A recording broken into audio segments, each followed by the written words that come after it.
અમરેલી જિલ્લાના રાજુલા શહેરમાં હોળી ધૂળેટી નિમિત્તે બજારોમાં ભારે ભીડ જોવા મળી છે। રંગબેરંગી કલરો, પિચકારીઓ, ધાણી, ખજૂર, ચના અને વિવિધ પ્રકારની વાનગીઓ વેચાતી ધૂમ જોવા મળી છે। અમરેલીના રાજુલામાં હોળી ધૂળેટી પર્વને લઈને લોકોમાં ભારે ઉત્સાહ જોવા મળ્યો છે। રાજુલા શહેરના બજારોમાં હોળી ધૂળેટી પર્વને લઈને લોકોમાં ભારે ભીડ જોવા મળી છે। રંગબેરંગી કલર, પિચકારીઓ, ફુગ્ગાઓ, ખાણી, ધાણી, ખજૂર, પતાસા સહિત વિવિધ વસ્તુઓ ખરીદીઓ કરતા જોવા મળે છે। હોળી ધૂળેટીના પર્વને લઈને ગણતરીના કલાકો બાકી છે ત્યારે રાજુલાના બજારોમાં લોકોની ભારે ભીડ જોવા મળી હતી। સવારથી જ બજારોમાં લોકોની ભીડ જામતા વેપારીઓ પણ ખુશખુશાલ જોવા મળ્યા હતા। મારું નામ મનોજભાઈ છે।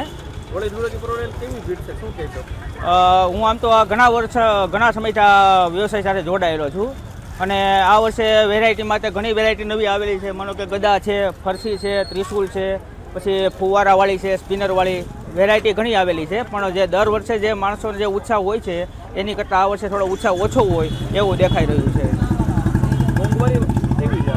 મોંઘવારીમાં તો માનો કે નોર્મલ જે ભાવ હાલતા એ રીતના જ છે, કાંઈ એમાં તો કંઈ લાંબો ફેરફાર છે નહીં, પણ ટૂંકમાં ઉત્સાહમાં થોડો પબ્લિક ઓછું દેખાય છે એવું દેખાઈ રહ્યું છે।